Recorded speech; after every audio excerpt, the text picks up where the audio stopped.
eu vi muito estudo, eu tive olhando muita coisa, muito material, e é muito engraçado, porque as pessoas esquematizam os estudos. É claro que a gente não está falando dos grandes estudiosos, porque não era a minha proposta nesse artigo.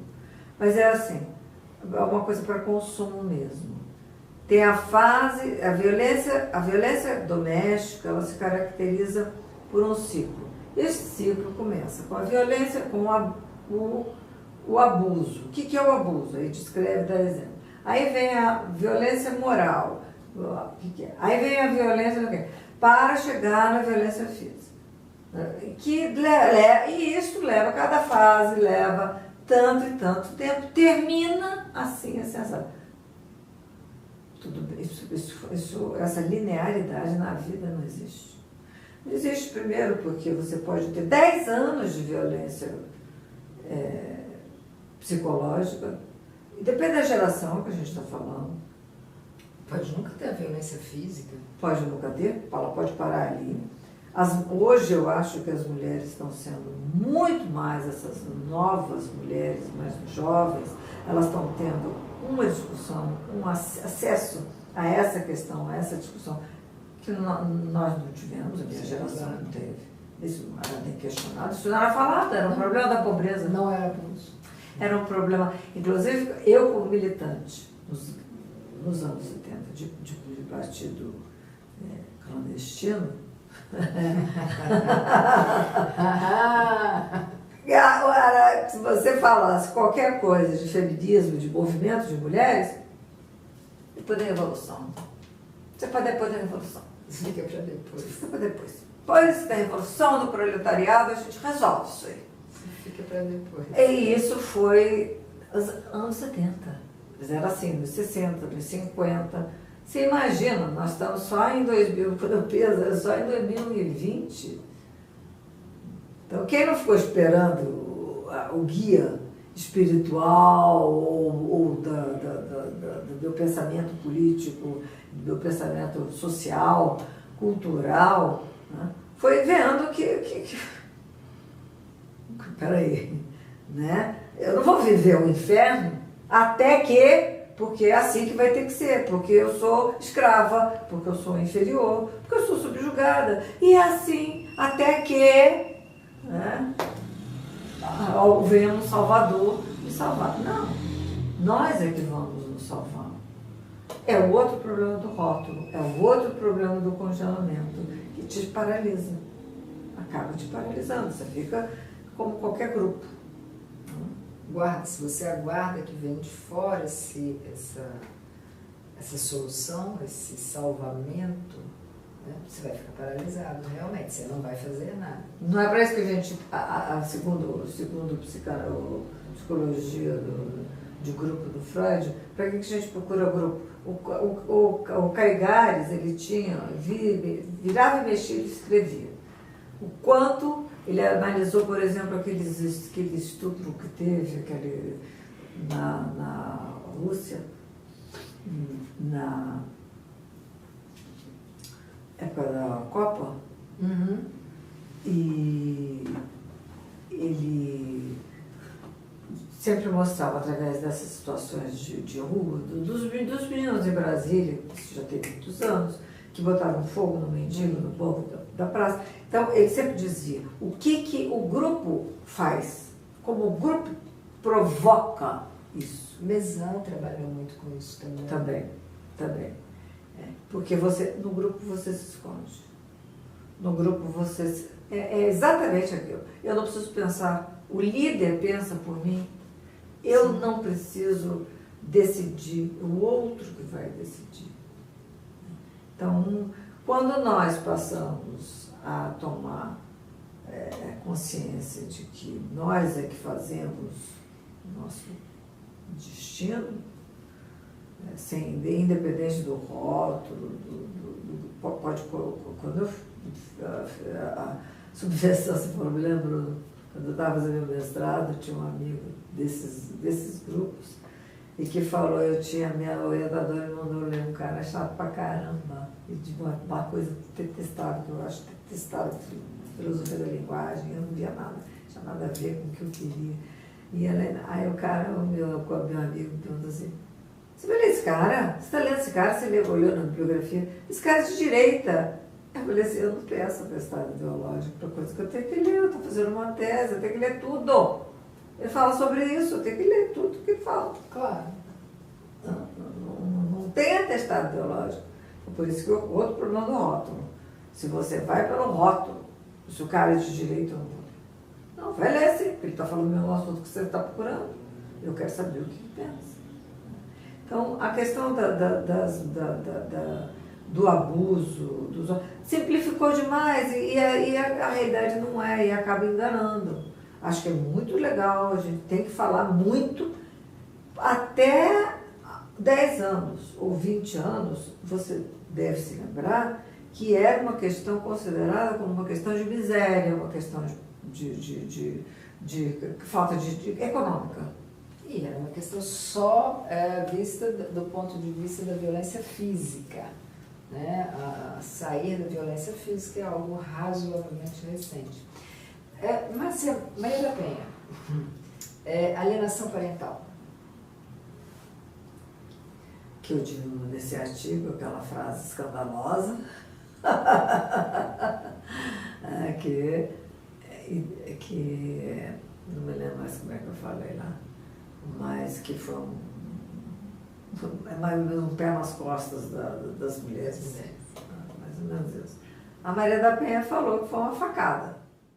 A própria Maria da Penha falou que era uma facada, né, que tinha sido uma facada pela televisão.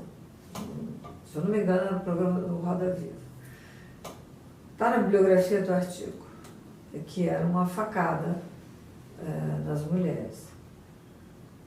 Por que isso? Eu também achava. Eu achava isso, me surpreendi, gostei muito de uma forma muito positiva por ver a Maria da Penha vendo a Bela forma.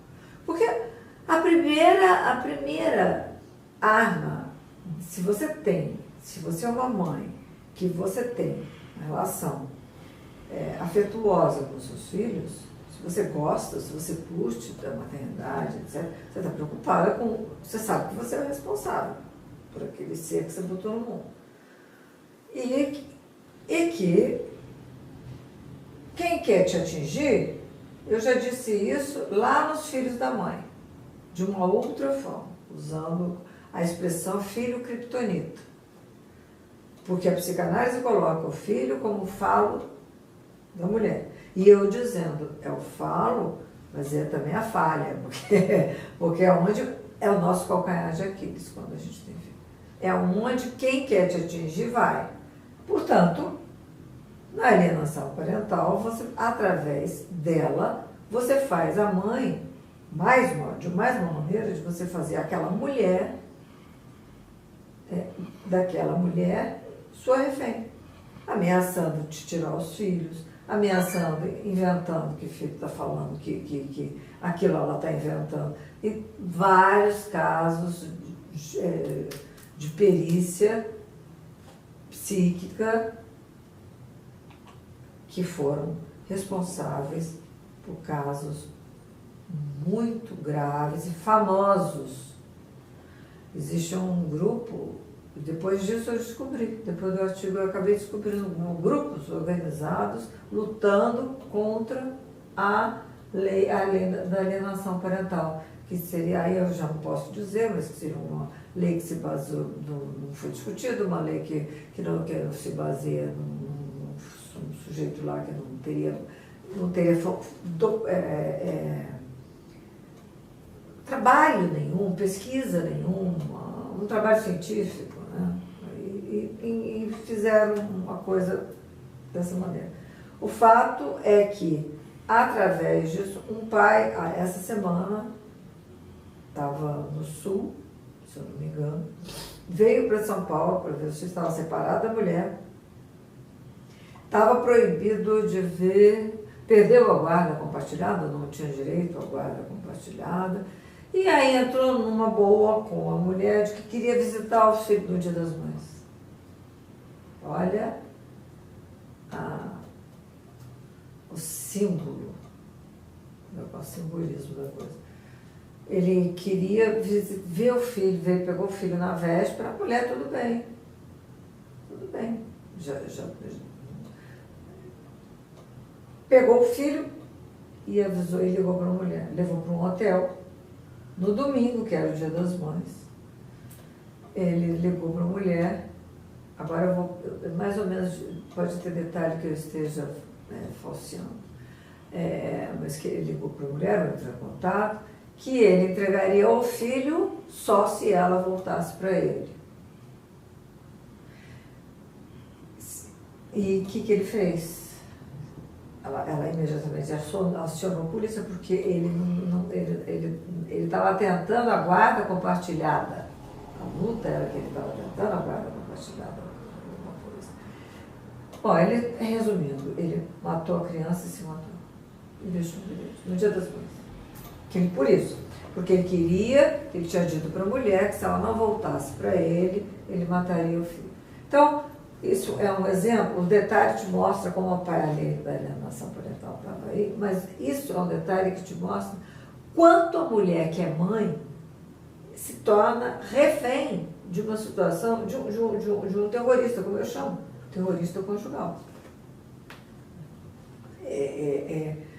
Faz o que eu quero, senão eu pego o teu filho, que é nosso filho, né?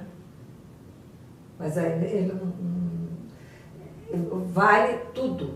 E o que tem acontecido, os casos que são denunciados, são de perícias que atestam que o pai reclama que a mãe está falando mal dele para a criança e que então tem que perder a guarda compartilhada. E isso é feito, isso é dado pela justiça e a criança acaba morta. Eu digo para você um caso da Joana Maternal. Não me lembro se era esse o sobrenome dela.